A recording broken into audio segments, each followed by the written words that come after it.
back in the late '90s, I'd say it was around then. I was already very good friends with Frankie the Bomb, and I heard some stories about this guy Matt the Cop that was going up to the social club on 8 Mile, where the Bomb owned the social club over there.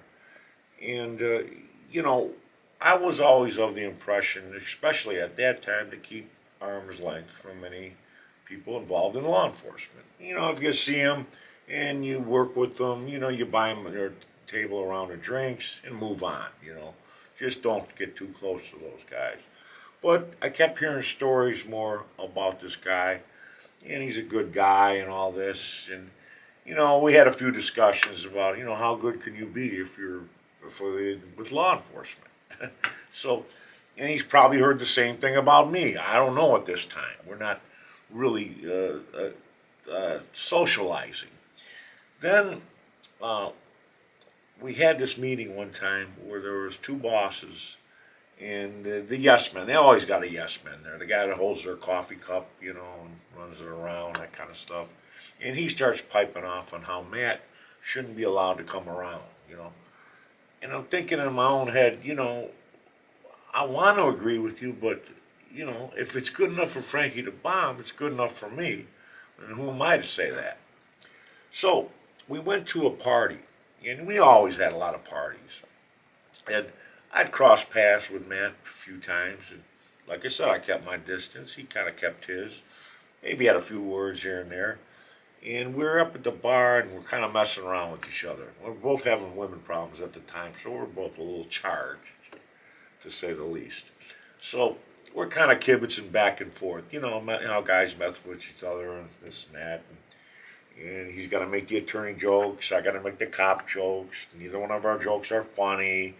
That kind of stuff. And anyway, Matt goes and talks to some other guys. And one of these mob associates, he was an older guy, a nice guy, by the way, but he was a total true blue mob associate and a real old school type guy. And he says, Paulie, what's going on? I go, oh, all those cops over there, man, they're starting shit.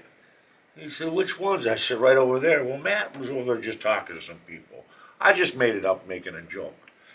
Well, this guy, he he ripped off his jacket, his blazer. He started rolling up his shirt sleeves, and he wants to kick ass. Now, this guy's about 76 years old. And Matt at the time had to be around 40 something. I don't know. But, he wants to kick ass. He goes, come on, Paulie, you're with us, that kind of shit.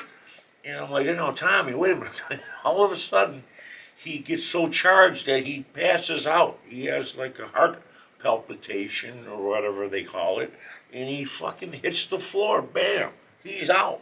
So we're picking him up. We go back to the table. We're giving him some cold water. Matt's coming up, putting a cold rag over his head, and Matt's concerned about him too. And I'm thinking, hey, this guy's a good guy. He doesn't know that he almost got attacked by a 76-year-old man. So from that day on, and then our kids, and that's what really bonds you. Our kids were about the same age. And my son's from the deep south of Mississippi with that southern accent, and their kids are from. You got to remember, Matt's from Detroit. He's from the real part of Detroit on the east side. You know what I mean? So he's got a rep of himself. I got a rep myself, but we're in two different professions. But when you get with the kids, they bond you together. And our kids hit it off right from the beginning. And then we had a little party at my house. They'd have sleepovers. They started having sleepovers. Uh, the two twins were over my house, and I was the only adult supervision. And, I was trusted with their care.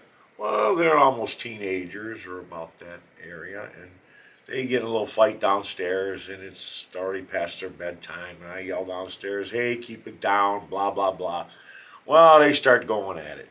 When I came up or downstairs, my kid's head was busted open. So, it wasn't anybody's fault, but they're just kids being kids. So I said, you guys got to stay here. I got to take him to 7-Eleven, get him liquid bandage. Well, that wasn't going to work because that thing was winking right back. I got to take him to an emergency and get him stitches. So we get to the hospital, and I just said, hey, whatever, just don't tell your mother. I said, you didn't call her, did you? Oh, yeah, she already made a call back to Mississippi, and everything's in an uproar. I get him to the emergency, and the doctors come up, and they said to my son, now listen, this is all confidential. We could call a police officer. It looks like you've been hit by some blunt trauma, some blunt object. And they said, do you want us to get into contact with a police officer? And my son said, their daddy is the police. He said, I done fell down the stairs. So I was never so proud of my son.